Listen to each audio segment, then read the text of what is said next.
भक्ति केवल भगवान की करते हैं, देवताओं की नहीं। वेद पुराण के अनुसार। हरे कृष्ण। वेद, उपनिषद, गीता, भागवत, वेदांत और अन्य ग्रंथों का सार एवं सरल रूप में ज्ञान प्रदान करना कविता संख्या के साथ हमारा परम उद्देश्य है। पूज्य भाव में आपका स्वागत है। आजकल कुछ लोग भगवान की भी भक्ति करते हैं और साथ ही देवताओं की भी करते हैं। जो भक्त भगवान सहयोगी फल चाहते हैं उन्हें तो ऐसा बिल्कुल नहीं करना चाहिए। भक्ति केवल भगवान की ही करनी चाहिए, देवताओं की नहीं। क्यों? इस सिद्धांत को हम आपको वेद पुराणों, गीता आदि के प्रमाणों से सिद्ध करेंगे। सर्वप्रथम ये समझ ले कि स्वर्ग की देवी देवता कौन है।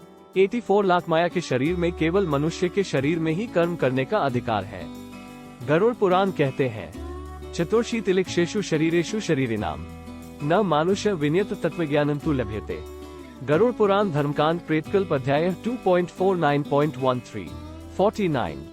संक्षिप्त भावार्थ 84 लाख योनियों शरीरों में स्थित जीवात्माओं को बिना मानव योनि शरीर मिले तत्वज्ञान का लाभ नहीं मिल सकता।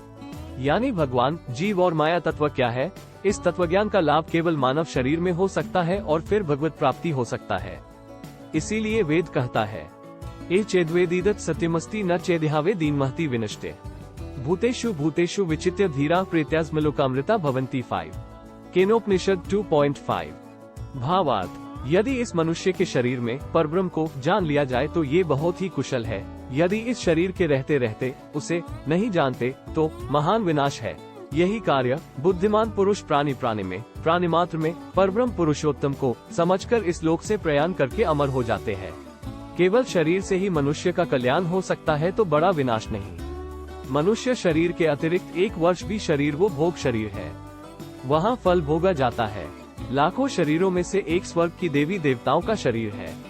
विशेष रूप से जब अधिक पुण्य करता है तो उसके अनुसार स्वर्ग लोक में देवी या देव का शरीर मिलता है, वो भी कुछ समय तक। अवरोध मुक्ति नहीं हुई है और स्वर्ग में देवी देवता अभी भी शरीर में जीव है, इसलिए ये काम, क्रोध, लोभ, ईर्ष्या आदि माया के विकार रहते हैं।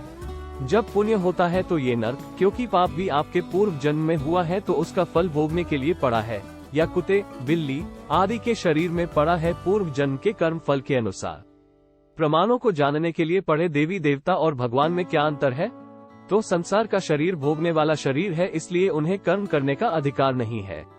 वे केवल अपने पुण्य कर्म के अनुसार फल भोग सकते हैं, इसलिए वो भी किसी के कर्मफल को न तो बदल सकता है, और जब वे बदल नहीं सकते तो किसी को सुख दुख भी नहीं दे सकते। अगर किसी को देवता द्वारा सुख दुख मिला हो तो वो उसका कर्म का फल ही है। दुनिया में किसी भी इंसान का कोई जादू नहीं है, क्योंकि वेद कहता है, योनिमे प्रपद्यन्ते शरीर तोय शरीरिणः यथा कर्म यथाश्रुतम 7 कठोपनिषद 2.7। भावार्थ, जिसका कर्म होता है और शस्त्रादि के श्रावण द्वारा बोली के रूप में प्राप्त होता है, उनमें सीमित के अनुसार शरीर धारण करने के लिए ही जीवात्मा तो नाना प्रकार की जंगम योनियों को प्राप्त ही हो जाता है और अन्य स्थावर भाव का परिवर्तन करता है। अर्थात अपने अपने शुभ अशुभ कर्मों के अनुसार शास्त्र, शिक्षा आदि के द्वारा देखे गए भावों से और निर्मित अंतकालीन वासना के अनुसार मरने के अनुसार ही जीवात्मा दूसरा शरीर धारण करता है। जिनके पाप पुण्य उनके समान मनुष्य का, जिनके पुण्य कम और पाप उन्हें अधिक पशु पक्षी का, और जिनके पाप अधिक होते हैं वो स्थावर जड़ शरीर जैसे वृक्ष आदि का शरीर प्राप्त होता है। श्वेताश्वरोपनिषद 6.13 और कठोपनिषद 2.2.13 में भी ये मंत्र आया है, नित्यो नित्याना चेतनश्चेतनानामे को बहुना यो विद्धाति कामान। अर्थात जो एक नित्य चेतन परमात्मा बहुत से नित्य चेतन आत्मा के कर्मफल भोगों का विधान करता है। अतएव कर्म का फल केवल भगवान के हाथ में देना है, दुनिया में कोई जादू नहीं है। इस बात को श्री कृष्ण ने अपनी गोवर्धन लीला में विस्तार से बताया है। किमिंद्रेणे भूतानन् स्वस्थकर्मानुवर्तिनाम अनीशे न्यान्यथा कर्तु स्वभाव विहित नृणाम गुणतंत्रो ही जन स्वभावम नुवर्ते स्वभावस्थमिदं सर्वं सदेवासुरमानुष्यम 16 देहानुचाविचांस्तो चिक्युत सृजति कर्मणा शत्रुमित्रमुदासीनः कर्मैव गुरुरीश्वर 17 भागवत 10.24.15-17। भावार्थ, श्री कृष्ण ने कहा, जब सब प्राणी अपने अपने कर्मों का ही फल भोग रहे हैं तब हमें इंद्र की क्या आवश्यकता है। अनुलेख, जब वे पूर्व संस्कार के अनुसार प्राप्त होने वाले आयु के कर्म फल को बदल ही नहीं सकते तब वे व्यक्ति मनुष्य अपने स्वभाव पूर्व संस्कारों के प्रति संवेदनशील है। वह वही काज करता है यहाँ तक कि देवता, असुर, मनुष्य आदि को हुए ये सारा जगत में ही स्थित है। जीव अपने कर्मों के अनुसार उत्तम और अधम शरीरों को ग्रहण करता और छोड़ता रहता है। अपने कर्मों के अनुसार ही ये शत्रु है, यह मित्र है, यह उदासीन है, ऐसा व्यवहार करता है। ये सारा जगत स्वभाव में ही स्थित है। जीव अपने कर्मों के अनुसार उत्तम और अधम शरीरों को ग्रहण करता और छोड़ता रहता है। अपने कर्मों के अनुसार ही ये शत्रु है, यह मित्र है, यह उदासीन है, ऐसा व्यवहार करता है।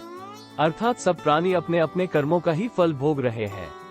अपने कर्मों के अनुसार उत्तम और अधम शरीरों 84 लाख शरीरों को ग्रहण करता और छोड़ता है। अपने कर्मों के कारण स्वभाव उसका निर्माण होता है और स्वभाव के अनुसार ही वो व्यवहार करता है। इंद्र पूर्व संस्कार, पूर्व कर्म के अनुसार प्राप्त होने वाले पुराने कर्मफल को ही नहीं बदल सकते, इसलिए इंद्र किसी का बुरा भला नहीं कर सकते। तो जब इंद्र हमारा बुरा नहीं कर सकते, तो ये यज्ञ करने से वो हमारा भला करेंगे, ये सिद्धांत गलत है। अतएव ये यज्ञ करता है। अवश्य पढ़े इंद्र यज्ञ नहीं करने का कारण कृष्ण की गोवर्धन लीला भागवत पुराण 11। अतएव तो भक्त को भक्ति की भक्ति या पूजा नहीं करना चाहते। भक्ति केवल भगवान की जानी चाहिए।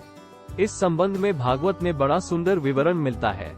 परीक्षित ने शुकदेव परमहंस से प्रश्न किया, यरोतव्यमथो जप्यम यत्कर्तव्यम नृभिः प्रभो स्मर्तव्यम भजनीयम व ब्रूहि यद्वा विपर्ययम्। भागवत 1.19.38। भावार्थ, परीक्षित ने कहा, भगवान ये बटाला कि मनुष्य को केवल क्या करना चाहिए, वो किसका स्मरण और किसका किसका श्रावण, किसका भजन करे तथा किसका त्याग करे। तो शुकदेव परमहंस ने उत्तर दिया, तस्मा भारत सर्वात्मा भगवानीश्वरो हरि श्रोतव्य कीर्तित्व्यश्च स्मर्तव्यश्चेष्टाभ्यम्। भावार्थ, शुकदेव जी ने कहा, परीक्षित जो अभय पद को प्राप्त करना चाहते हैं उसे तो सर्वात्मा मंत्र भगवान श्री कृष्ण की लीलाओं का श्रावण, कीर्तन और स्मरण करना चाहो। विस्तार से पढ़े मनुष्य का क्या कार्य है, क्या है और क्या नहीं है। अन्याश्रयाना त्यागोनीता, नारद भक्ति सूत्र 10। भावार्थ, अन्य भगवान को छोड़ें, दूसरे का आश्रयों के त्याग का नाम अनन्यता है। अर्थात नारद जी कहते हैं कि भक्ति में भक्त भगवान को छोड़कर दूसरे का आश्रय नहीं लेना चाहिए। अब वो देवता हो, मनुष्य हो या राक्षस ही क्यों न हो, उन्हें शरण नहीं लेनी चाहिए। नारदस्तु तदर्पिताखिलाचारता तद्विस्मरणे परम व्याकुलतेति। नारद भक्ति सूत्र 19। भावार्थ, देवर्षि नारद के मत में अपने कर्मों को भगवान को अर्पण करना और भगवान का थोड़ा विस्मरण होने में परम व्याकुल होना ही भक्ति है। अर्थात नारद जी कहते हैं कि भक्त को दो काम करना चाहिए, भगवान का सदा स्मरण और भगवान का विस्मरण होने पर व्याकुल होकर उसका स्मरण करे। गीता 18.62 में भी परमेश्वर की ही शरण में जाने को कहा है। तमेव शरणा गच्छ सर्वभावन भारत तत्प्रसादापरा शांतिं स्थान च ससी धर्मम। गीता 18.62। भावार्थ, श्री कृष्ण ने कहा, हे भारत, तू सब प्रकार से उस परमेश्वर की शरण में जा। उस परमात्मा की कृपा से ही तू परम शांति को तथा सनातन परमधाम को प्राप्त होगा।